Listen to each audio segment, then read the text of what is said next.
Les grands entretiens de Storia Voce.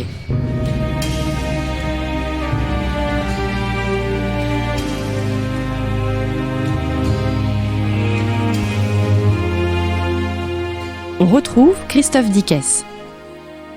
Chers auditeurs, bonjour à toutes et à tous et bienvenue sur Storia Voce, le podcast du magazine Histoire et Civilisation. Vous pouvez nous retrouver chez votre marchand de journaux préféré. Vous pouvez aussi vous abonner à notre magazine à partir d'€1 par mois en vous rendant sur le site internet histoireetcivilisation.com. Jean Boutier, bonjour. Bonjour. Merci d'avoir répondu à notre invitation. Vous êtes directeur d'études à l'École des hautes études en sciences sociales, actuellement titulaire de la chaire Histoire comparée des noblesses européennes, 16e, 18e siècle, et vous venez de diriger chez Passé Composé avec Sandro Landi et Jean-Claude Vaquet une somme qui fera date, le temps des Italies, 12e, 19e siècle. Plus de 30 auteurs, plus de 30 contributions avec des historiens que nous avons aussi et déjà reçus à ce micro. Je pense à Arnaud Fossier ou bien encore à Guillaume Calafa. Jean Boutier, ma première question sera d'abord une question historiographique. Il y eut un âge d'or de l'histoire de l'Italie dans les années 1970, 1980. Depuis, le soufflet est, pour ainsi dire, retombé. Il fallait aujourd'hui renouveler le sujet ? Je ne suis pas certain qu'il y ait eu un âge d'or, comme vous le décrivez. Il y a eu des auteurs extrêmement importants qui ont fait de l'Italie le centre de la recherche. Il suffit de parler de Fernand Braudel, par exemple, pour montrer l'importance de l'Italie dans l'historiographie française du moment. En revanche, ce qui s'est passé depuis une trentaine d'années, c'est la multiplication des travaux sur l'Italie, le nombre considérable de jeunes chercheurs, plus ou moins jeunes désormais, qui ont pris l'Italie comme terrain de travail. Et cette somme dont vous venez de parler repose sur ces travaux accumulés au cours des dernières décennies. Donc c'est peut-être maintenant le moment de l'âge d'or, justement, de ces travaux sur l'Italie qui crée une nouvelle approche de l'Italie. Alors, il s'agit d'une somme considérable, quasiment 750 pages. Il y a d'abord ces limites temporelles qui peuvent étonner 12e, 19e siècle. Pourquoi ce choix chronologique ? Et pourquoi, d'ailleurs, avoir choisi 1861 comme la date limite et non pas 1870, qui est la date consacrée pour l'unité italienne avec l'entrée des troupes à Rome ? Examinons les deux bornes, si je peux dire. La première, c'est le moment où le système communal s'affirme comme étant une des spécificités fortes de l'Italie. Les cités du nord de l'Italie, dans ce qui est alors le royaume d'Italie, mais sans véritable roi, deviennent des cités-États et fondent, d'une certaine façon, des trajectoires fondamentales qui vont modeler l'histoire de la péninsule. L'arrivée, l'idée était de se dire, ce temps, qui a une certaine unité, c'est-à-dire 7 siècles, on l'examine trop souvent comme si le point d'arrivée serait le Risorgimento et l'unité d'Italie, alors que c'est un système pour lui-même qui attire les regards de beaucoup d'observateurs, qui suscite de très nombreuses réflexions et qui a une spécificité qui, à mon avis, est très intéressante pour réfléchir à l'Europe de nos jours. Il y a quand même un aimant, ce qui est cette unité italienne. On y voit une forme, j'allais dire, de quelque chose d'inexorable, quelque chose d'inéluctable. On a tort de voir ces 7 siècles comme un lent mouvement vers l'unité italienne. L'histoire aurait pu être différente, au fond. Alors, je ne sais pas si elle aurait pu être différente, mais je ne suis pas certain que les contemporains, et donc les acteurs de cette histoire, aient pensé l'unité italienne comme étant un objectif à atteindre. Certes, on connaît bien un certain nombre de références. Machiavel dit que la papauté est un obstacle à l'unité d'Italie. On connaît, à la fin du XVIIIe siècle, toute une série de productions qui s'intéressent à imaginer comment pourrait être l'Italie si elle était unifiée. Mais je ne suis pas certain que ce soit une préoccupation largement partagée. Il existe une exception italienne caractérisée par l'omniprésence d'une histoire locale, mais aussi la perspective globale. Cette histoire locale, d'abord, elle est liée justement à un élément fondamental qu'avait bien mis en évidence un historien et homme politique du milieu du XIXe siècle, Cattaneo, qui disait que les villes étaient, en gros, si je résume, la matrice fondamentale des histoires des Italies, au pluriel. Et de cette façon-là, il signalait plusieurs éléments. La ville médiévale, la commune, ce qui devient par la suite une cité-État, la longue durée de ces villes et la pluralité de ces villes, qui expliquait la diversité de l'Italie. Et cette spécificité dure quasiment jusqu'à nos jours, y compris dans des adages populaires. Je pense toujours à cet adage florentin qui montre les tensions qui existent entre différentes villes, y compris très proches, qui dit « il vaut mieux un cadavre à la maison qu'un pisan à la porte ». Donc on voit très bien comment cette matrice des villes et de leur diversité persiste jusqu'au moment où Cattaneo écrit en 1858, on est à la veille de l'unité, et pour lui, les villes sont bien la matrice essentielle qui permet de comprendre cette histoire de l'Italie. Est-ce que l'on peut dire que l'Italie aussi, entre force centrifuge et force centripète, où ça reste un phénomène récent, propre au XIXe siècle ? Force centrifuge, force centripète, je dirais que toute histoire nationale ou tout espace national, à la fois des tendances pour se construire une ou des identités, oui, et en même temps être extrêmement connecté à des voisins, à des sociétés, à des individus, à des événements extrêmement lointains. Donc, force centripète, on peut penser à quelque chose, mais qui est peut-être postérieure à la période qui nous intéresse, qui est ce que l'on a appelé la grande émigration, cette Italie surpeuplée qui déverserait des millions de personnes à travers l'Europe et plus encore à travers les Amériques. Vous avez donc fait le choix d'une approche thématique et non chronologique, en dépit, encore une fois, des limites chronologiques. Votre approche reste avant tout thématique dans cet ouvrage. Bien, on a essayé justement de réfléchir sur ce qu'est cette pluralité de l'Italie, d'où le titre. Et cette pluralité, peut-être que la chronologie a une spécificité. Elle indique des dynamiques, des mouvements, elle isole des périodes, avec des moments qui sont de transformation, de rupture, de crise. On aurait pu, bien évidemment, le faire, mais on peut constater que ces mouvements de transformation ou de crise ou de tension ne sont pas nécessairement synchrones en Italie.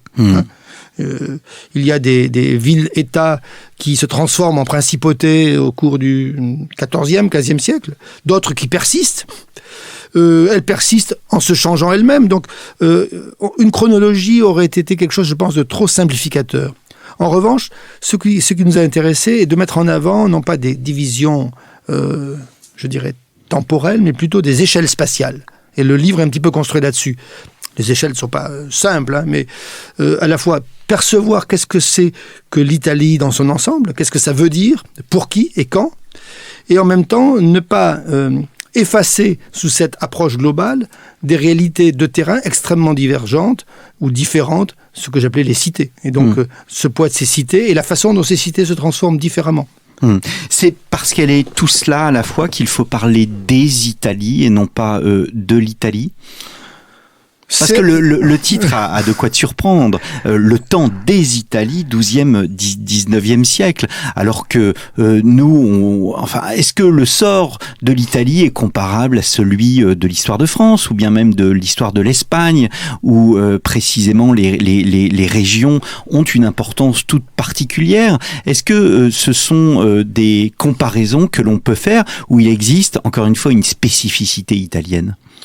Souvent, quand on fait de l'histoire des sociétés européennes ou des États européens, on a un modèle fort qui est notre pierre de touche, qui est l'évolution française. Un État centralisé, un territoire rapidement construit et renforcé, etc., qui a tendance à marginaliser ou à éliminer des spécificités régionales ou locales. Nous avons choisi exprès les Italies. D'abord, je pense parce que ça choque, y compris les Italiens eux-mêmes.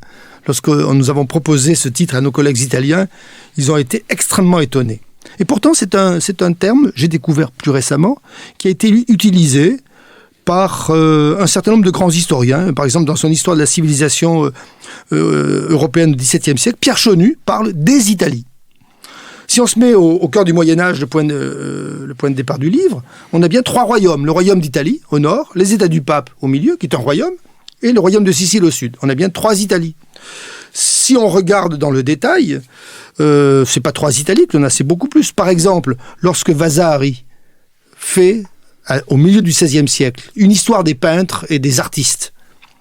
Son histoire est centrée fortement sur l'Italie. Elle est quasiment exclusivement italienne. Mais elle est organisée en écoles régionales. La peinture vénitienne, la peinture bolognaise, la peinture florentine, la peinture romaine, etc. Enfin, ou les arts. Hein. Donc, on a bien tout le temps la pensée de cette différence qui fait que parler de l'Italie est une facilité géographique, je pense qu'on y reviendra, mais que si vraiment on veut étudier ce qu'est dans le détail cette Italie préunitaire, et qui conserve d'ailleurs des éléments après l'unité, il faut bien parler des Italies. Des Italies avec une destinée européenne, méditerranéenne. Les Italies possèdent un rayonnement bien au-delà de la péninsule. Il y a certes ces querelles intercommunales, mais il y a aussi l'Italie de la mer. Prenons cette question, elle est extrêmement importante de façon globale. L'Italie, ce qui m'a toujours étonné dans l'histoire de l'Italie, c'est qu'en fait c'est un pays qui a une emprise extrêmement large sur le monde européen, sur le monde méditerranéen, sur le monde entier, sans utiliser fortement l'outil militaire. L'Italie ne gagne pas de l'influence par la victoire de ses armées. Elle le gagne. Alors, la seule exception, c'est Venise, qui se construit dès le Moyen-Âge, un empire maritime méditerranéen, avec, à partir de la maîtrise de la mer, à partir d'une flotte. Et c'est un empire qui permet de faire fonctionner une économie et qui permet de relier Venise jusqu'à l'actuelle mer d'Azov et à la Crimée, dont on parle beaucoup en ce moment. Donc là, on a cet élément militaire. Pour le reste, c'est très étonnant. C'est une influence économique, enfin un rayonnement et une utilisation de réseaux économiques, réseaux marchands, dès le cœur du Moyen-Âge, réseaux financiers. Ce ne sont pas exactement les mêmes. Le réseau financier, il est très centré sur une Europe, disons, occidentale, qui va de Séville à Hambourg et passe par Londres, voilà, et s'arrête au sud de l'Italie. Mais le réseau marchand, il est beaucoup plus large. Il comporte tout le monde méditerranéen. En plein XVIIIe siècle, les Italiens sont extrêmement actifs, notamment avec le commerce de la soie vers la Pologne, qui est en plein développement au XVIIIe siècle.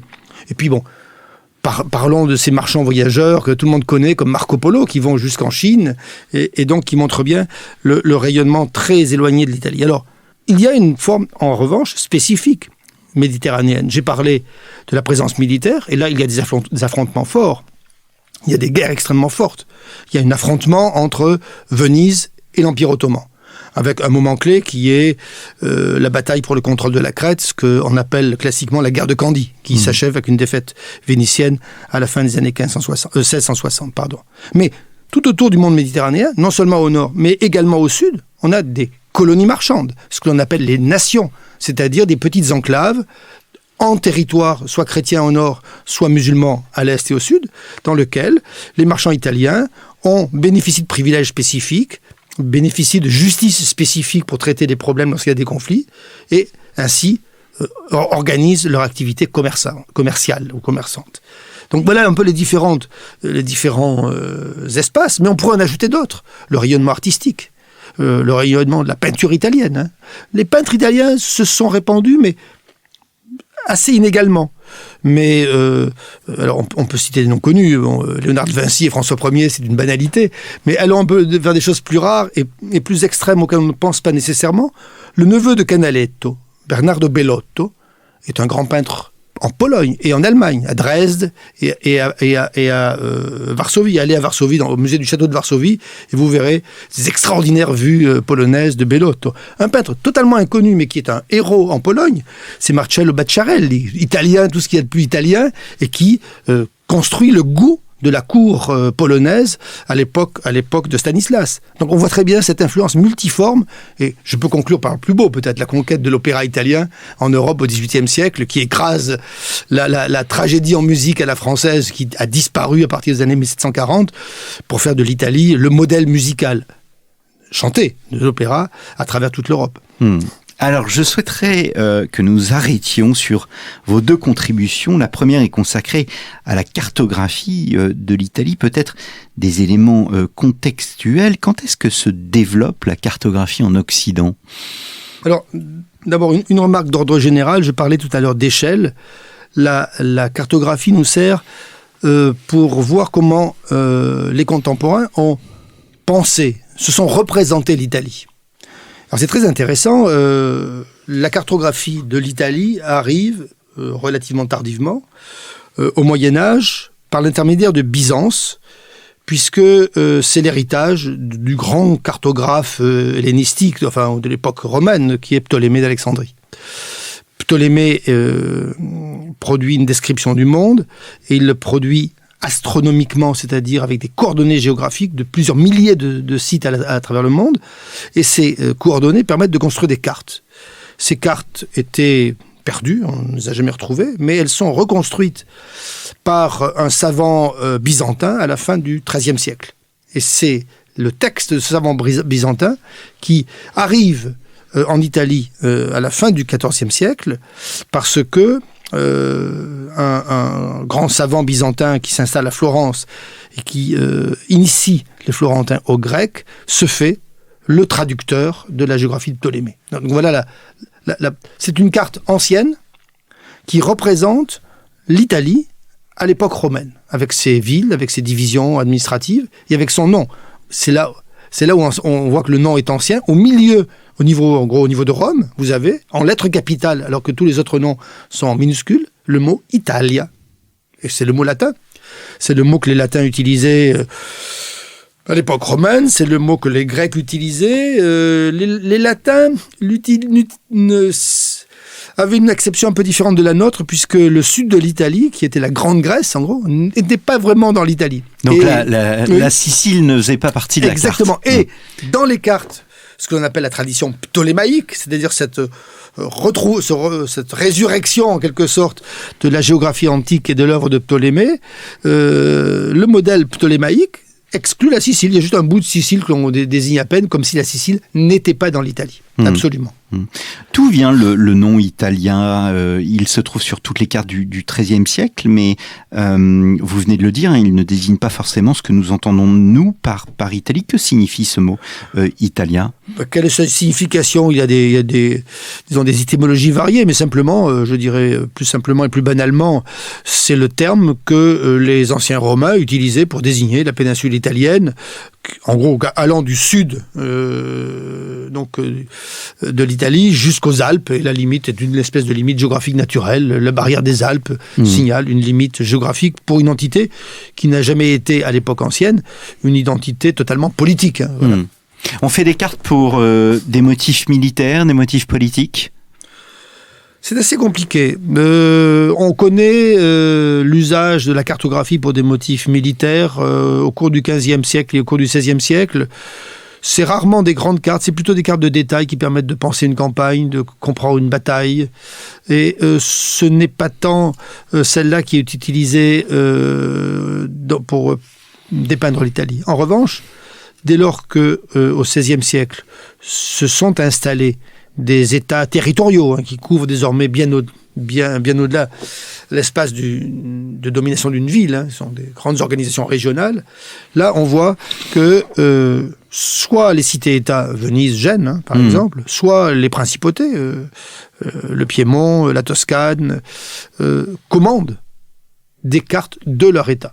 Et donc là, il y a une commande politique qui amène justement l'étape suivante, à savoir comment reconstruire désormais, à partir de ces cartes régionales, une carte d'ensemble de l'Italie. Comment faire l'Italie désormais, non plus à partir d'un schéma général, mais à partir de réalités locales. Alors fin XVe siècle, c'est l'Italia Novella qui est représentée avec Pietro del Masaio. Vous soulignez l'influence des tabulés modernés. Que sont ces tables modernes ? Alors ça, c'est par rapport justement à la géographie de Ptolémée. La géographie ancienne de Ptolémée comportait un certain nombre de cartes qui décrivaient l'état du monde à l'époque ancienne. À partir du XVe siècle, avec des chronologies un peu compliquées, cette géographie de Ptolémée, qui a un très grand succès, avant même l'imprimerie, elle est copiées en permanence. Il y a des dizaines de copies. On les retrouve dans toutes les bibliothèques princières, etc. Commencent à insérer des cartes de l'Italie contemporaine. Donc c'est ces fameuses tables nouvelles, tabulae nove ou novella, enfin il y a différents plusieurs mots. termes, oui. Voilà, plusieurs termes, mais peu importe. On insère à côté des cartes du monde ancien les cartes du monde contemporain. Et désormais, vous avez une Italie contemporaine, divisée en États. On va la voir progressivement s'installer avec la topographie et les noms, la toponymie moderne, et non plus les toponymies romaines, etc. Et donc là, on est dans un mouvement qui permet de découvrir l'Italie telle qu'elle est pour les contemporains. Alors justement, c'est assez intéressant de voir que la première carte politique et administrative de l'Italie est assez tardive. Qu'est-ce que ça signifie concrètement? Quelles sont aussi les méthodes des cartographes? Alors, les méthodes des cartographes, elles sont, je dirais, anciennes. C'est celles en gros, elles sont basées sur celles pendant très longtemps, des arpenteurs, hein, c'est-à-dire la façon de mesurer un territoire, un terroir rural plus qu'un territoire, et que l'on peut élargir pour arpenter un territoire plus large. On commence déjà dès le XVIe siècle à utiliser ce que faisait Ptolémée, des repères astronomiques qui permettent de calculer les coordonnées géographiques de points. Donc on contrôle la position des points.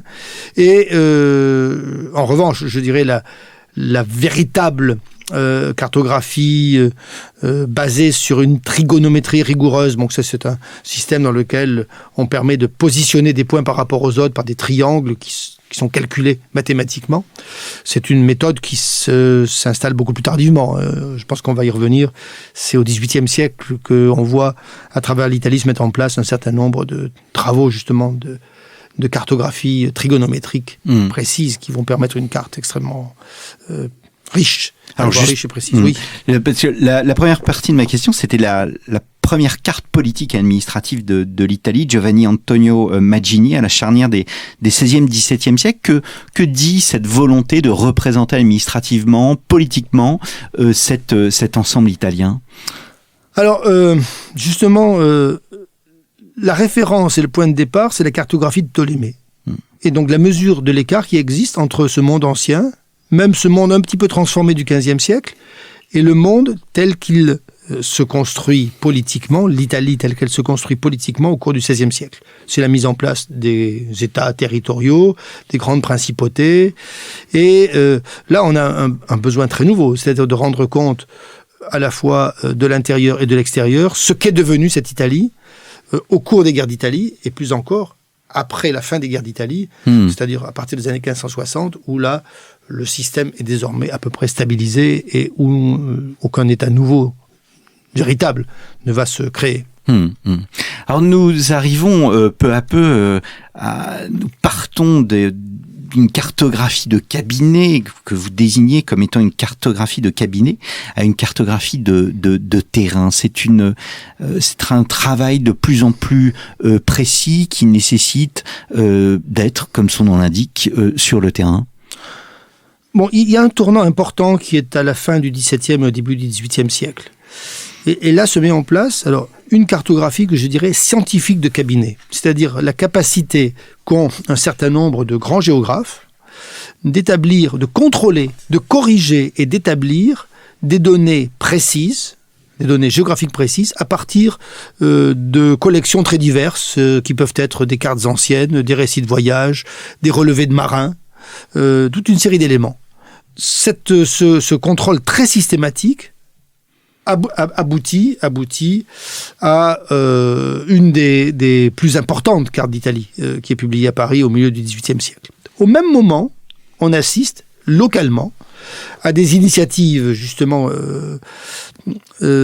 scientifiques, disons, dont le but est un petit peu différent au point de départ. Il y a un débat à partir de la fin du XVIIe siècle sur à la fois la mesure de la Terre, c'est-à-dire en gros quelle est la circonférence de la Terre et quelle est la forme de la Terre. Il y a toute une série de discussions. Est-ce que la Terre est aplatie au pôle? Est-ce que la Terre est déformée à tel ou tel endroit? Est-ce que c'est une sphère parfaite, etc. Et pour faire cela, on commence à faire des relevés des arcs méridiens. et avec des méthodes justement de calcul très précis, trigonométriques. On sait établir une méridienne, on sait mesurer une distance sur plusieurs centaines de kilomètres. Et à partir de là, commence à s'établir justement une carte, une nouvelle cartographie basée sur les données récoltées par les astronomes. Et les États italiens, les uns après les autres, rentrent dans cette pratique qui veut montrer sa capacité à établir une carte, quand je dis précise, je ne dis pas qu'elle est plus ou moins précise ou que la précision, nous l'évaluons maintenant, mais il y a à ce moment-là une volonté et des discussions précises chez les astronomes et chez les hommes de science de qu'est-ce que c'est que la précision d'une mesure, qu'est-ce que c'est que la précision d'une carte, jusqu'où peut-on aller, quelles sont les déformations qu'une carte ancienne opère, etc. Et donc il y a des confrontations extrêmement méthodiques. Et c'est une opération qui va durer sur l'Italie, je dirais globalement, des années 1730 à 1840, pour arriver état par état, à produire quelque chose qui serait une carte générale de l'Italie. Alors, dernier sujet consacré à la cartographie, on ne peut évoquer la cartographie sans parler de l'incroyable galerie au Vatican qui représente l'ensemble de la péninsule dans ses détails. C'est l'œuvre de Danti, qui est une œuvre de commande du pape Grégoire XIII. C'est quelque chose qui est absolument unique au monde? Alors c'est quelque chose d'assez étonnant, et je ne dirais pas mystérieux, mais a priori mystérieux. La Renaissance, dès le XVe siècle, a créé un genre nouveau, qui était d'abord des vues de ville. Un prince faisait orner quelques pièces de son palais de vues des grandes villes du monde. Donc, c'était vraiment le prince, dans sa résidence, était connecté avec le monde à partir de vues de ville qu'il offrait à ses visiteurs ou aux gens qui venaient chez lui. À ces vues de ville sont venues s'ajouter progressivement des cartes de territoire. On a alterné vues de ville et cartes de territoire, etc. Bien, c'est une pratique assez répandue en Italie et qu'on retrouve au cours du XVIe siècle, même hors d'Italie. Le roi de France en fera peindre au XVIIe siècle. Donc c'est une pratique qui se répand. La chronologie de cette galerie des cartes géographiques, qui est un monument absolument extraordinaire qu'on peut visiter donc au Vatican, est intéressante. Elle se situe après le Concile de Trente. Le Concile de Trente se clôt au milieu des années 1560. Et l'application du Concile de Trente se fait en mettant l'accent, ou en mettant la priorité sur l'espace italien. Le pape a clairement conscience, au milieu du XVIe siècle, qu'il est un souverain qui a deux pouvoirs. Il a un pouvoir de prince territorial, il a un État sous sa direction, sous son gouvernement, et il est en même temps le prince des croyants, celui qui gouverne à travers l'Église l'ensemble d'une chrétienté sur lequel il n'a pas de pouvoir politique, il ne gère pas un territoire. Et beaucoup d'historiens, quelques historiens ont été attentifs justement à cette galerie des cartes géographiques, parce que c'est une galerie totalement italienne, alors qu'on pourrait attendre que le pape, qui est en train de prendre conscience que son pouvoir s'étend sur le monde entier, les ordres religieux désormais sont implantés massivement dans toute l'Amérique, ils ont atteint, les jésuites ont atteint la Chine, les jésuites à ce moment-là même, fin du XVIe siècle, essaient de s'implanter au Japon. On connaît l'échec des jésuites au Japon, et on pourrait s'attendre justement que le pape montre cette puissance planétaire qu'il a acquis très récemment. En fait, non. Il montre c'est une galerie qui est consacrée totalement aux États italiens et aux villes italiennes. Et l'hypothèse est de se dire que, et je pense que c'est une hypothèse très intéressante, de dire qu'il s'agit là d'un effort de la papauté pour montrer que la mise en œuvre rigoureuse des transformations que veut le Concile de Trente, contrôle de l'Église, contrôle du clergé, etc., d'abord se fait sur l'Italie. Et que l'Italie devient le lieu d'expérimentation et le lieu de mise en œuvre de cette transformation de l'Église qui entend, d'une certaine façon, répondre à l'émergence de la réforme qui a envahi une bonne partie de l'Europe. Donc c'est un message politique qui est là derrière. Bien évidemment, ce message politique se fait avec les outils du temps, puisque c'est Ignazio Danti est un géographe, mathématicien, c'est un astronome, et donc il a tous les outils scientifiques mobilisables à l'époque, nécessaires pour établir ces cartes qui sont non pas peintes par Dante, qui sont peintes par des peintres, puisque ce sont des cartes qui sont à fresque. Alors, autre sujet que vous traitez dans Le Temps des Italies, l'échange des savoirs après la Renaissance. Et là encore, l'historiographie estimait qu'après justement la Renaissance, on avait assisté comme à un effacement de l'Italie. Est-ce que cela a été vraiment le cas? Est-ce qu'il faut réhabiliter le monde savant post-Renaissance, le monde savant italien? Alors, post-Renaissance, oui, Galilée est au-delà de la Renaissance, disons, on est dans un autre monde que le monde de la Renaissance. Galilée est je dirais, peut-être excessivement attiré l'attention des historiens. L'histoire des sciences plus récemment, c'est attiré son attention sur l'ensemble du travail des savants, pas simplement les œuvres majeures qui signaleraient des transformations ou qui apporteraient des bouleversements. Une chose m'avait surpris il y a de nombreuses années, étudiant l'Académie des sciences de Paris et les correspondants étrangers, lorsque 1699, lorsque l'Académie des sciences se dote d'un nouveau règlement, on crée le statut de correspondants étrangers, qui sont des savants étrangers qui travaillent avec un des académiciens sur des projets précis et dont on reconnaît ce statut de correspondant. Ils sont plusieurs dizaines au cours du XVIIIe siècle.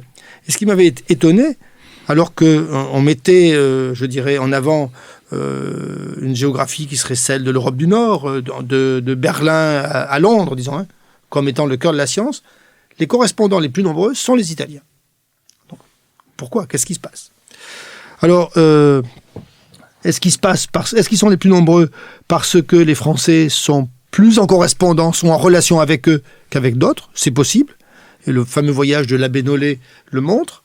Mais aussi parce que les Italiens sont des savants extrêmement réputés, extrêmement efficaces et productifs dans des domaines assez précis. On peut en signaler deux. Il y a une espèce d'héritage de Galilée au sens très large, qui est celui de l'astronomie. Et l'Italie se dote d'un grand nombre d'observatoires. Il y a des astronomes très réputés. Et deuxième point, à partir du milieu du siècle, et un petit peu avant, à partir des années 1740, tout ce grand débat et ces recherches innombrables qui se développent autour de cet objet nouveau qu'est l'électricité. L'électricité fascine, c'est une chose inconnue du siècle précédent. On la met en évidence par toute une série d'éléments, y compris dans des événements mondains, et ça donne naissance à des jeux dans les salons parisiens. Les Italiens deviennent très rapidement extrêmement compétents et innovants sur le domaine de l'électricité. Ça donnera à la fin du siècle le conflit entre Galvani et Volta, toute une série de travaux. Et surtout, la difficulté qu'ils ont peut-être est de se faire reconnaître sur le terrain italien. Et pour ce faire, ils sont obligés de partir à l'étranger et de montrer leurs découvertes à la Royal Society, c'est-à-dire chez les Anglais, ou à l'Académie royale des sciences à Paris, pour devenir des figures centrales du monde scientifique européen. Alors, vous évoquiez l'abbé Nollet. Nous en avons parlé à l'occasion d'une émission avec Hélène Delallec sur Louis XV, sur la fameuse exposition Louis XV à Versailles, qui montrait précisément une machine qui donnait un courant, un arc électrique. L'abbé Nollet, c'est la figure typique du français, du savant français, qui traverse les Alpes afin de s'entretenir avec le monde savant italien. Au-delà, est-ce que ce personnage ne lance pas une sorte de nouvelle, non pas mode, mais un nouveau chemin de lien entre la France et l'Italie? Alors, l'abbé Nollet a plusieurs casquettes. Il est connu très tôt, dès les années 1730, comme quelqu'un qui travaille sur l'électricité. Il a une casquette d'enseignant. C'est quelqu'un qui est un précepteur des princes. Et en même temps, il est chargé par le roi de France, Louis XV, lors de son voyage à la fin des années 1740, d'une enquête sur les industries textiles dans l'Italie du Nord. Donc il fait plusieurs choses, je dirais de l'espionnage industriel, mais à visage découvert. Et en même temps, il fait vraiment le tour de tous ces savants qui sont, ou qui vont être, en relation avec l'Académie des sciences. Donc si on fait la cartographie et les lieux où passe l'abbé Nollet, il va voir toutes les figures importantes. Là où les figures importantes ne sont pas encore reconnues en France, on constate que dans les années qui suivent, ils deviennent membres correspondants de l'Académie des sciences.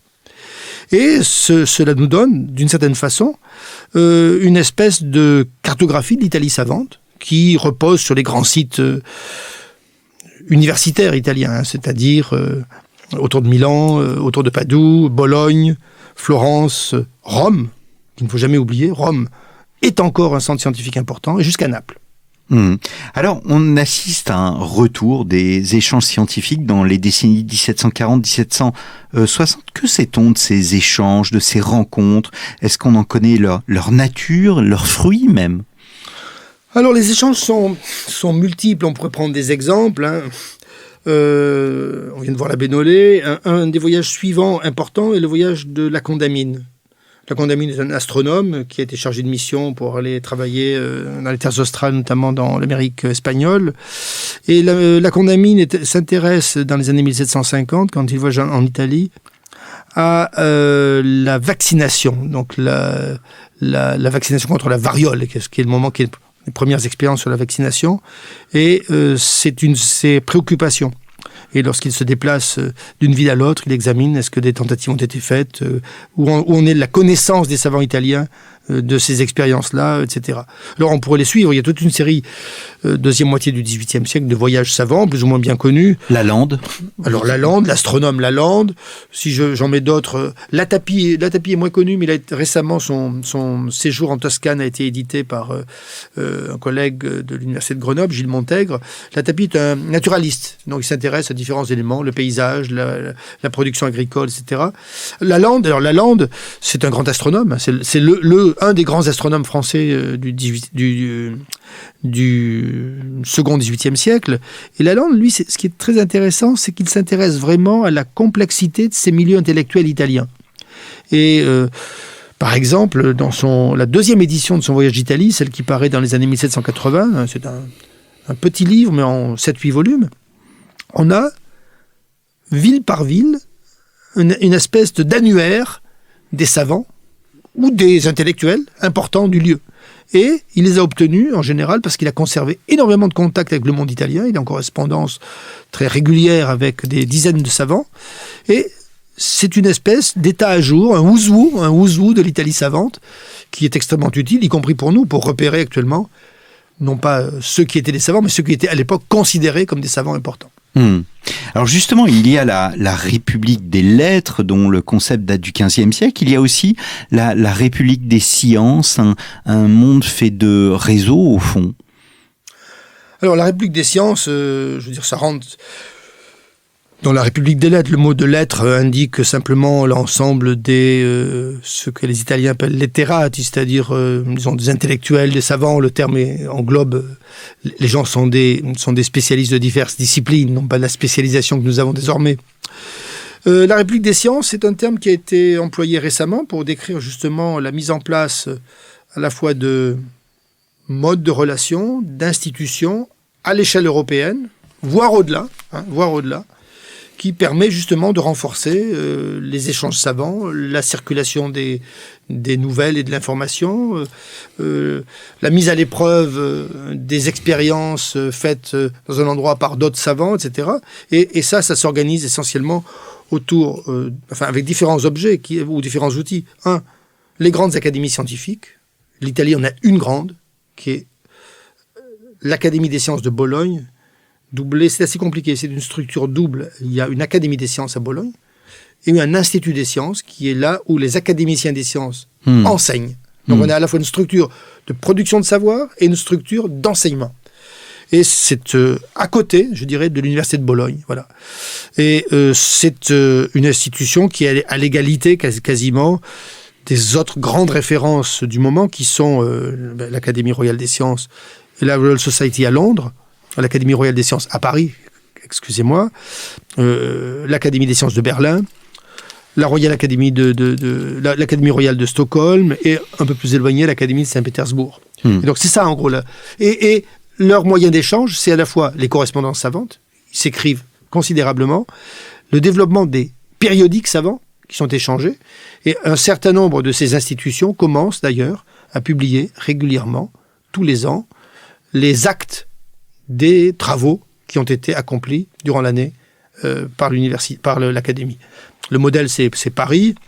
Bologne publie des actes, mais de façon irrégulière. Il les publie en latin. Les actes de Bologne sont publiés en latin, mais de façon irrégulière. Mais on voit d'autres académies italiennes à la fin du XVIIIe siècle qui commencent, elles aussi, à diffuser leur production grâce à ce moyen-là.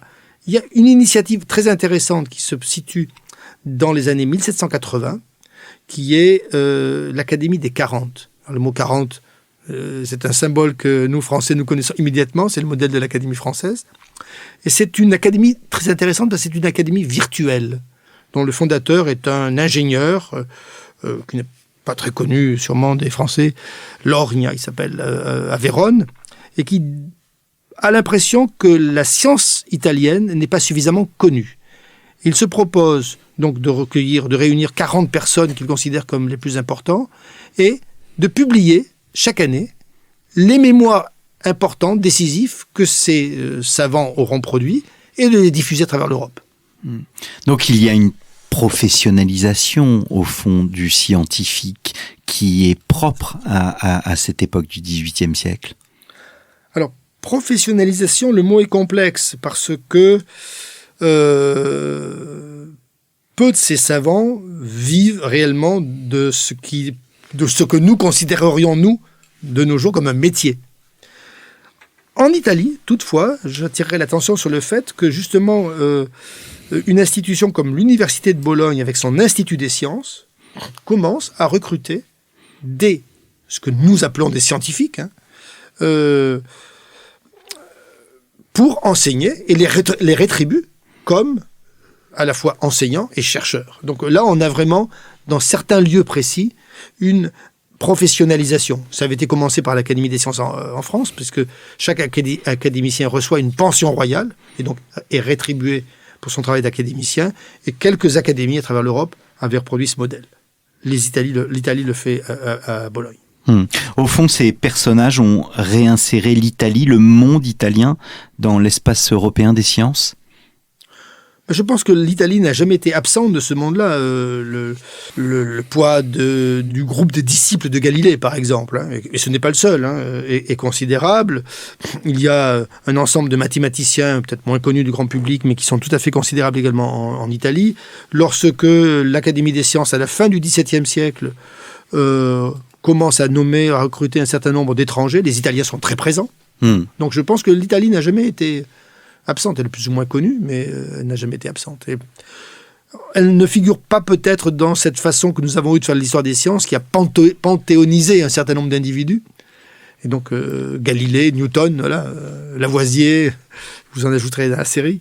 C'est un des apports d'ailleurs de votre livre de montrer que au-delà de ces grands hommes, il y a aussi non pas des petites mains parce que ça serait dévalorisant, mais des personnes qui travaillent dans l'ombre et qui participent à ce développement. Dans l'ombre, peut-être pour nous dans l'ombre, mais par exemple, un des apports très étonnants que j'ai trouvé en étudiant de près ce voyage de Nollet, c'est l'importance des femmes. L'Italie a un certain nombre de grands savants qui sont des femmes et qui sont reconnus à travers l'Europe comme des grands savants féminins. La plus célèbre, c'est une physicienne, appelons-la physicienne, le mot est un peu excessif parce que c'est des gens qui ont une gamme assez large de savoir, de Bologne, qui s'appelle Laura Bassi, qui est une des premières italiennes, pas la première c'était 50 ans avant, à obtenir un doctorat, et qui est en revanche la première femme professeure d'université à l'échelle de l'histoire mondiale. Eh bien, c'est sur cette image féminine que nous allons nous quitter. Jean Bouthier, merci beaucoup d'être venu à notre micro. Il me reste à vous dire, chers auditeurs, n'hésitez pas à soutenir notre association, l'association Storia Voce. Pour ce faire, allez sur notre site internet storiavoce.com. En haut à droite, vous retrouverez un lien vers le site de notre association. Contre un don, eh bien, vous pouvez recevoir un livre. Je rappelle le titre de votre ouvrage, Jean Bouthier, que vous avez dirigé avec Sandro Landi et Jean-Claude Vaquet, Le temps des Italies, 12e, 19e siècle, un ouvrage paru chez Passé Composé, et j'ai oublié de le dire, en coédition avec la grande École française de Rome que nous avons reçue à plusieurs reprises à ce micro. Merci beaucoup Jean Bouthier. Merci. À très bientôt chers auditeurs, et je vais même vous dire à la semaine prochaine pour un nouveau numéro de nos grands entretiens.